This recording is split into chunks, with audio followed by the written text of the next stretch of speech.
Down in the valley where the girls get naked. If you throwing bands, then you know she gon' shake it. 1, 2, break 'em. 3, 4, break 'em. These niggas grind harder, but these bitches grind harder. Listen, I'm back, y'all, with another episode of the AJ Red Show to talk about nothing other than P Valley. I'm gonna go ahead and get this shit out the way. Y'all ready to go ahead and chat about it? I am. So fuck it, here we go. It's the AJ Red Show, starring me, AJ Red. Make sure you like, share, and subscribe. Thanks for watching. Now let's get into it. What's going on? What's going on? Welcome back to another episode of the AJ Red Show. It's me, your boy, your homie, your cousin, your friend, maybe even your brother here, the way my dad was moving around. AJ Red, I'm back again, y'all, with another episode of the show, the AJ Red Show. I'm back to talk about P Valley episode 9, y'all. A lot of heavy shit went down, but I'm not going to be long on this video. I got some things to do, some more videos to get together for you all. So I'll go ahead and get to it. But before I do, I always have to stop and pay respect and homage and give gratitude to my fans. Take that back. That's a lie. I don't say fans. My supporters. That's what I wanted to say. I'm sorry. My supporters that actually have subscribed, liked, and hit that notification bell. For those of you who have not, that are new to the channel, please go ahead and do so now. Like, subscribe, and hit the notification bell to make sure you get these notifications when these videos come out. I'm going to move along a little quick, y'all, because it was a lot to be covered in the video. I took a lot of notes. Yes, I took notes, bitch. Fuck how you feel. I'm not as young as I used to be. Yeah, I can remember a lot of shit, but for that fine line in this long-ass show, I had to take some notes. But moving right along with the show, P Valley, Season 2, Episode 9. The Pankers pretty much got behind Andre Watkins in his mayoral candidateship, whatever the fuck you want to call it. They pretty much are starting to back him in this episode. They shaking the titties and all that stuff, making the ass clap in the videos and whatnot for the mayor. And if you have not seen, you know, even doing his speech out there with the girls from the Pank, you know, shaking their boom booms with their t-shirts and shit made and they ass clapping and all that. I've had a couple of shots, y'all, so fuck it. Feel how you want to feel. It's Sunday fun day. I'm going to do what I got to do. But, yeah. So, but at some point, he was giving his mayoral speech about, you know, how the Pank was backing him and all that different stuff. I want to make sure y'all see these ladies and all that good shit. I don't know if I got the camera angle right, but I'm going to go ahead and take the time to raise that bitch up if y'all haven't seen it. Fuck it. There you go. So, anyway, fuck it. Somewhere along the way, I told y'all Pastor Woodbine is crazy as fuck. Not that she showed up down there to the man's speech over there on a motherfucking mobile stripper pole. And basically, let me tell y'all, Pastor Woodbine had some moves, and one of the bitches was standing on the side. She said, "Look, it seems like Mercedes got her moves from her mama, you know, because Sister Woodbine, whether it was her or not, I didn't look enough to know. But I feel like it was, and she was young enough to make those moves because she didn't do too much any motherfucking way in the hot Mississippi 2nd. But, you know, her bending bike and all that stuff and swerving around the pole a couple of times, you know, repetitiously, they felt that her coming in, let me say, I've never seen a mobile stripper pole. So for those of you who are strippers or are into the business of or have a club, let me tell you, maybe down in Nolens, that gives y'all a new idea to doing the Mardi Gras and whatnot, to have some strippers out there on a big truck with the pole in the middle, and they get out there and swing around a couple of times, you know, do a couple of shows, and y'all advertise with signs around that motherfucker and let everybody know, hey, come down to the Pank, well, not the Pank, but of course go down to the Pank, Chuckalisa, but whatever club it is in Mississippi that you all are actually advertising. But Pastor Woodbine came out with her speech and her mobile pole, and she gave this speech, and she also mentioned about how half and half, and Andre Watkins was actually trying to bribe her in the previous episode with the money that they had given her. Bottom line is, she took that money and put in a little squirt guns for money and gave all that shit out like Haley said to the people, and didn't really give a fuck about what was going on, and actually put them on blast about trying to actually shut her down because they knew she was actually leading in the polls since Andre Watkins had been exposed, you know, with his dad being locked up in prison, not as he said, before, as he said his father had passed away. Uncle Cliff and Lil Murder, y'all, in that kitchen, fucking for breakfast. Let me tell y'all, I don't give a fuck what y'all say. That is a great way to start a morning. Nothing fills your cup. Fuck Folgers. Get your little cup of that afterwards, or maybe before. But nothing, says wake up like some dick up in your gut, I guess, because Uncle Cliff was up in there taking that shit like a soldier, and Lil Murder was giving it back just as good to Uncle Cliff as Uncle Cliff gave it to Lil Murder in the last 2 episodes or so. I also want to add to that, look, booty and bacon, dick and donuts, eggs and ecstasy, all that shit go together for the morning before me going to work. I'm loving it. I'm here for it. I'm living for it. I don't turn an eyebrow up to it at all. I feel like if, all y'all in a good monogamous relationship would actually do that shit more often. Hey, listen, to wake up with that morning woody, and if you're with male or female, that morning woody and that morning action, baby, that'll send you to work with a smile on your motherfucking face looking like the Kool-Aid man. But anyway, moving on, I didn't want to spend too much time on that. But damn, Keyshawn got to get passports to get out of the country to get away from this man? Like, great googly muggly. I don't understand. Like, my bottom line is, bitch, I'm not leaving no country because of you. Now, I might be afraid of you.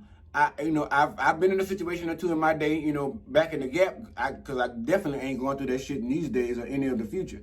But I'm not afraid of no motherfucking body. That's what the police is for. The bottom line is the way he beat on him chilling and beat on her and whoop Keyshawn's ass. I feel like go and call the police, go ahead and call the doctor, because I don't understand, again, I say why the doctor has not already sent CPS out to the house to check out why the children got webs on their backs and all this old kind of bruises and shit. But child, she just trying to get out the country of Chuckalise. She trying to get out the motherfucking country. You feel me? Out of the country, out of the country. And with these passports, she planning on leaving this good night and going somewhere else, yonder ways, and living out her days with the children, not letting Mr. Beater Man Derek, beat on her and the kids anymore. But now she knows he found the child, he got a job. Announcement, Dick. Finally got a job over there to the P-Valley child down in Chuckalise somewhere working them nights, and she done figured out her way to get away from him and get the fuck on around with them children. Mercedes seems like she's still struggling, y'all. I don't think she's really got the stroke of the rhythm. Even with her now being able to climb all the way to the top of the pole, when she turns upside down to do that move with her shoulder, that 7 pounds is still there. So I think she need to go down there and let Diamond take another look at her, regarding the situation of that shoulder, or get some fucking physical therapy or some Voltaren gel or something, some biofreeze or something to put on that shoulder, because we got a big night coming and she can't perform it. So now apparently everything's going to fall on the back of Miss Mississippi, So apparently had a great scheme or a great idea about bringing Miss Mississippi back to the show to bring forth the reopening of the paint. At some point during rehearsal, Mercedes actually finally admits openly, vocally, that she's not ready. She feels like, she said, bitch, I'm way past retirement age when Uncle Cliff chased her out. Bitch, I'm way past retirement age. I should have been out of here 5 years ago. I can't bust it like I used to, and it's making me feel bad that these young bitches like Miss Mississippi and all the rest of them coming up in here and making me look mighty mammy motherfucking stupid when I'm doing the best that I can. I'm trying to actually recoup the money that my mother has stolen from me and get up out this motherfucker and do better in my life and my journey. I agree, she should have been out. She's still fine as fuck. She has enough time to go and raise her child, finish raising her child, be that grandmother, be that support system she's always wanted to be, and find her a good hubby and settle down with old boy with all the muscles and shit that wanted to hit the puss when Pico got murked. But nevertheless, moving on. Farrah calling Mercedes, or sending her a text, rather should I say, stating that she wanted her to come to Memphis and, she wanted to hang out. Mercedes didn't know all quite what that meant, but she figured it was involving money, so why the fuck not go over here and meet Farrah and see what's going on? She took Farrah up on that offer. She showed up in Memphis, I guess at the address that Farrah supplied her, And she showed up, and honestly, she was, and so was I. I kind of was taken aback and astounded at how she motivated Farrah to getting back into her passion, which was, photo taking and stuff like that, being a photographer. And not only did she get back into her passion, she decided to also divorce Cedric, which was the coach that Farrah was married to. And she vocalized this also to Mercedes. She also vocalized to Mercedes also, she said, look, bitch, in so many words, and I'm paraphrasing again, in so many words, bitch, you helped me find myself again real quick, and realize who I was, and that I was actually playing second fiddle to the coach. But in the end, I needed to stand up for myself, and I found out that my self-worth was not lying completely in him. Fuck the money, It's all about self-respect and your dreams. And I feel her on that. Sis, do what you got to do. The rest shall follow. But Mercedes seeing herself after that defeat almost at the paint, she's seeing herself in a different light now. She's seeing herself more artistic, more, they got more into the details. She was like, 'cause bitch, look, my right side was weak and that's my dominant side, but I had to lean on my left if you pay attention to this picture, which is what she told Farrah. And Farrah was like, well, bitch, if that's your weak side, I hate to get into a fight with you and get that right hook. But the bottom line, it helped her regain confidence. It helped her, completely get back on her game and understand that you are destined for more. You just got to manifest that shit. Step away from the paint. Yeah, you've been trying to get what you got to get out of them and move around. You've tried several aspects of this triangle to make money. But listen, let me tell you, your works have not gone in vain, my sister. I have, memorialized it with, not memorialized it, but I've actually given it more gratitude and more amplification with these pictures. And I made my whole exhibit about you because I was that inspired behind what you had done. And I honestly kind of thought it was a beautiful thing at the time because it helped Mercedes regain her self-confidence in a time where she was really feeling fucked up, y'all. Haley pregnant, y'all. Y'all seen this bitch run to that toilet and throw the fuck up and puke up in that toilet? That says to me that 9 times out of 10, Andre Watkins is about to be a father outside of his marriage for the very first time, which I'm sure by now, if he has not, he should have probably filed divorce papers on his wife, which he did not take the best approach in the first season, being away from home all the time. I say don't do that shit. If you got a nigga, chick, whatever, don't leave that nigga balls full. Don't leave that clitoris untouched, bitch. Get that in, handle that before you leave your house, and make sure that bitch is drained and they ain't got no energy to fuck around with nothing else. But Andre was not doing it with his wife, and she, sought out other help, and, got caught sucking dang-a-lang when Andre came back to the house out of nowhere. And now, all of a sudden she's feeling some kind of way. But in the end, bottom line is I believe Haley is pregnant and for soon to be new second black mayor of Chuckalissa. Uncle Cliff went the fuck off in that room, y'all, and told that girl Toy get the fuck out of there. She was the reason his grandma was sick and was going through what she was going through. And quite frankly, we've seen no other evidence of why Ernestine ended up in the hospital other than Toy being up and sneezing and coughing all over the goddamn place, fucking up the situation and giving COVID to the peoples. I told y'all Roulette was crazy. If you haven't seen in the previous video, she's come out now. They got to the chop shop. She done got a big payday from taking old boy's car down and getting that bitch chopped up after her and little Snow Bunny went over there and robbed this man and took his shit and made an example out of him, which I'm looking for him to resurface at some point in time out of nowhere to get his payback. But Toy getting fired or put out of the cast, Snow Bunny was talking to her about it and hearing what she had to say, but Roulette was walking in with that money, that bag full of money, and she was like, well, bitch, listen, I hear your sob story, but look like you about to be homeless.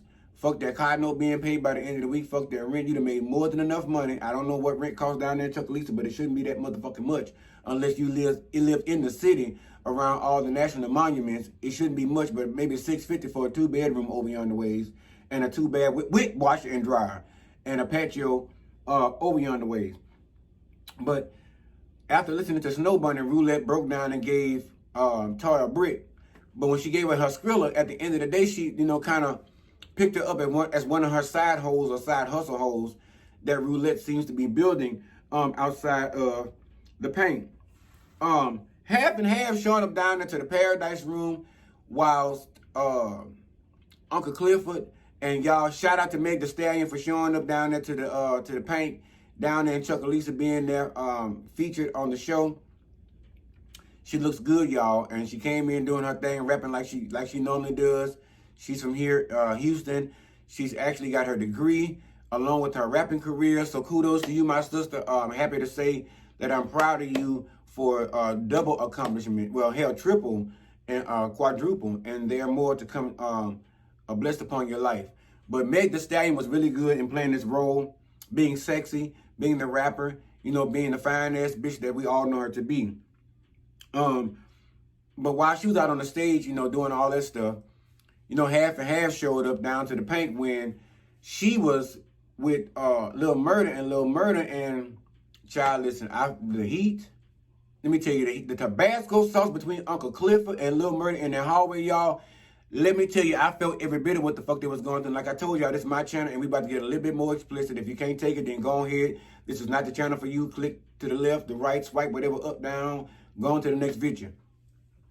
But the bottom line is, I felt the heat between Uncle Clifford and Lil Murder when he was like, look, nigga, get up off me. Because who the fuck told you can lay around there and change my plans down into the paint? This is my establishment, along with Haley. But you changing the plans, showing up down here with your new tour, you know, snow tour and all this shit. Hence why they named it Snow Tour. I'm telling you, I'm cutting this video down. But he was like, listen, nigga, get up off me before I lay around and suck your dick right here in this hallway. And Lil Murder was like, shit, that ain't before you get got. Let me tell you, that was some hot shit. That was some hot shit, y'all. I don't give a fuck what y'all say. These episodes, this show is made to be hot. It is made to give you that vibration of, if you ain't in the mood to fuck your partner or your mate, baby, let me tell you, it gets you in the mood to go and fuck your partner or your mate. But don't have too many, honey, because like I told y'all, the monkeypox is out here taking over the peoples in the streets. But Uncle Clifford was not happy to see Meg the Stallion come over there and point his liquor into her man's mouth, you know, getting all up on her nigga and shit. She got jealous and yanked that motherfucking bottle and told her, look, bitch, keep you quiet, keep that shit down real quick in so many words while you here. But Meg passed that shit on, smacked that bitch on the booty, was like, look, these stallions you got up in here, bitch, giving herself reference. These stallions you got up in the stable, bitch, listen, it's to be praised. Hallelujah. Maybe not down there Joe Osteen, but I'm sure over there Bishop Whitehead's church, it's acceptable because I'm pretty sure he done tossed many a dollars of Skrilla, honey, up in the air for these people. But anyway, aside to that, half and half showed up, and he was going down into the rump room, which we did call, I call it the rump room. But he was going to the Paradise Room. And so he mentioned to, you know, Uncle Clifford while he's in passing, like, we been in the Paradise Room, we got some shit to take care of. And immediately, you know, Lil Murder was like, I ain't know you was fucking pussy on that night. And this, and he fucked your pussy, Lil Murder. And you gave it up with such sensation, such gratitude. I was living for it. So the bottom line is, to think that he would go in there and fuck half and half. Why would you sell it short other than y'all being in a relationship and you solidifying that shit and tell that man where you and him stand before you go on this next tour? But nevertheless, Uncle Clifford was like, well, you ain't the only motherfucker doing X, Y, Z, so and so. Uncle Clifford proceeds to the room to see half and half. Half and half breaks out this box, honey. He says, look, open the box, open Pandora's box. All I want you to do is wax this ass one good time for the one time. And Clifford was like, look, I'm over whooping your ass. I'm over that. What else are you talking about? He was like, well, shit, the money I was going to endorse, that $250,000, I was going to endorse in XYZ campaign. You know, I was willing to pay for the paint to come down here and get my ass waxed like it was no other given Sunday. Uncle Cliff had his reservations about it, I ain't gonna lie. But me personally,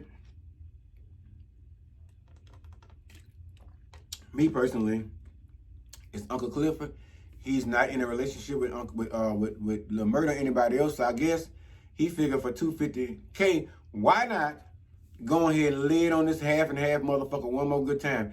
And he whooped out, he opened that old box up with them two fingers like this here. That's when you know you about to get into some real shit. You take the me personally, I'd have did these. I'd have opened that box just like this here. Leaned it back one time for the one time. And baby, when Uncle Clifford pulled that strap out and whooped that motherfucker around his hand, he was like, for the good old days. And when I tell you, he whooped this motherfucking ass like they did Kunta Kinte over there on the slave plantation before they cut off his motherfucking foot.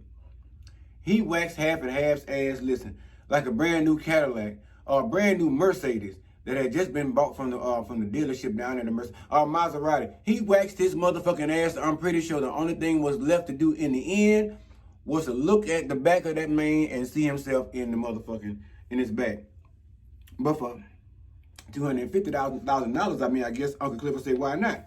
But check this out. So tell me why, when they come out of there and they finish doing what they're doing, and he finished waxing his motherfucking ass, he come out there to celebrate half and half, dude. But Haley notices them ass waxing marks on his back. She didn't say shit, but in the meanwhile, she was too busy trying to take that shot, that toast, and throw that bitch over her shoulder because she had not yet told Andre that she believes that she's pregnant. Now, I personally, after all the fuck, we're gonna get to the fuckery in a minute. I personally think that Haley and Andre are headed to the altar. I think that she's really not gonna leave Chuckalisa. I think she's gonna be the mayoral wife to Andre Watkins, and she's gonna stick around and help oversee some shit, which is also gonna help her get her fingers, her meat beaters, into the hooks of some more big fish with getting this money and getting the paint to continue running, but not just at the capacity it's at or the way it looks, the aesthetics. I think it's going to be a lot bigger than that. I think that's maybe what's going to happen. But anyway, moving on from that. So the shit that breaks out, the shit that hits the fan. So y'all saw the fella showed up after last episode when Lil Murda had to lay around there and amplify this man and turn into him and Sprinkler, Mr. Pico. I feel as though somewhere along the way, when Pico talked to his child and told me he was on his way home, I feel like that phone didn't completely hang up. And maybe that child, or maybe even Pico's baby mama, heard the last bits of conversation between Pico and Lil Murda. And that is how she knows that Lil Murda is the actual culprit behind the loss of life with Pico. And so she went to, apparently, vocalize this shit to Pico's friends, his family, his ride or dies, his homies, or whatever. And so they seeking some revenge, I believe, on Lil Murda's ass. When everything popped off, Keyshawn was sitting there trying to figure her way out, trying to get out of the midst of everything after Lil Murda was decking bitches that was jumping on stage, you know, handling business. Diamond showed up and rescued this motherfucker yet again, took her to the bank, and all she can hear, you know, coming back into it was, "Are you okay? Are you okay?" And somewhere she didn't even answer, but she answered with lip locking. And let me tell you, while she was sucking face with Diamond, his girlfriend, honestly, his girlfriend was sitting in the booth and watching this shit, which she had already had suspicions and had already addressed Keyshawn about it earlier. She saw this shit, and I feel like sister's head is not in the right place because Diamond gave her his grandfather's ring and all this other shit with the hoodoo and the voodoo, whatever y'all want to call it, that he's down with. He's made this girl his number one, the DJ. And to see that kiss between Keyshawn and Diamond is kind of sending her over the edge because if you notice, she's sitting outside waiting for somebody to show up and overhearing the conversation about Lil Murda possibly getting the business, you know, behind his dealings. But I'm waiting to see how that shit pans out. Because like I said, I'm giving y'all the short version. I got shit to do. I got to eat. Go watch this shit. After Andre's mayoral speech at the Paint, which is his back and his biggest backing right now, he dips off into the bike, and there's Haley waiting for him to congratulate him on his speech and say, you know, it may not be as great as, you know, Pastor Woodbines, but it came from the heart, da-da-da-da-da. And she lays one on him, sucks face, you know, exchange sugar, get diabetes, that kind of thing for real quick for the one time. And then she goes on to say, I got something I want to tell you. Now, with that being said, I'm like, damn it, she gonna go ahead and tell me that she's pregnant, and we're gonna move on. But child, when they get down to the house, or to the headquarters, whatever the fuck you want to call it, doubles at the house headquarters, they come in still sucking face at the door. They come in still getting diabetes, you know, off once another and shit like that. And so with that being said, somewhere along the way, here we go with the old, you know, click on the lamp shit, and they got a motherfucker sitting up in the dark over yonder ways, ready to address some shit We trying to get it on and get some shit going on. We ain't trying to hear no extra motherfucking bullshit. I'm waiting for them to fuck with the phone one more time and for her to stop him and say, listen, I am carrying Andre Watkins Jr. But here we go, looking at the sad ass wife that they showed up now that she'd have been hurt and caught sucking dick over there down to, you know, the Watkins residence. Now she shows up to actually confront Andre about what he had going on down here in Chuckalissa and get his motherfucking ass together. See, I got my Chuckalissa right. Get his motherfucking ass together about what's going on. And she's standing up in the dark, sitting up in there talking about, so is this your campaign manager? Yes, bitch.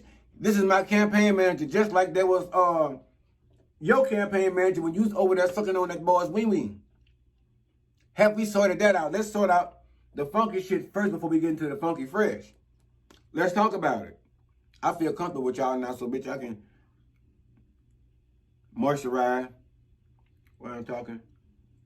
Y'all good. But no, it's just fucking ridiculous how she shows up in this moment. Yes, it's a conversation to be had because y'all was married or whatever. Whether it's going to end in divorce, we're going our separate ways or whatever. I don't know if they've had that conversation because they did not air it. But we'll see. Big T quitting after, you know, Uncle Cliff caught him with them pills. Yeah, catches him, fuck it. Catches him with them pills in the background as he goes on this little rant behind Little Murder, finally admitting to him how he smoked Pico so much in so many words. He quits and says, fuck it all. He said, you know, first of all, Uncle Cliff fired Big L. But Big L was like, how in the fuck can you fire me after all I did for you? And that's a big all I did for you. You know, cover up bodies, cover up murders. That's a lot of shit going on. So, that's even a lot of lines.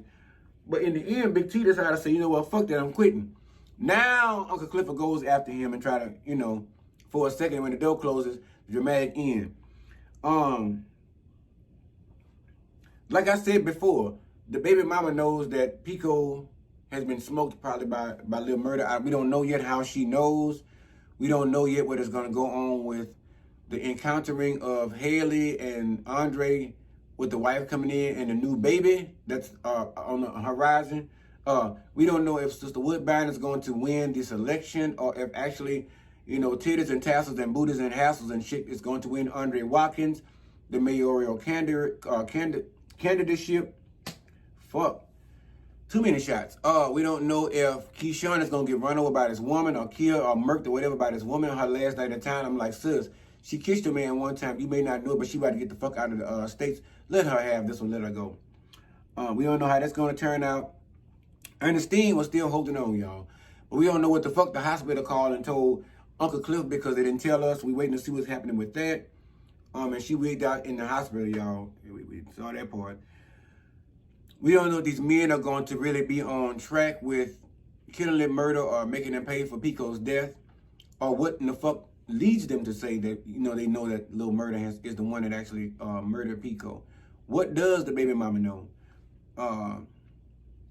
You know, it's half and half into some unisex shit. Is into some bisexual shit. We don't know.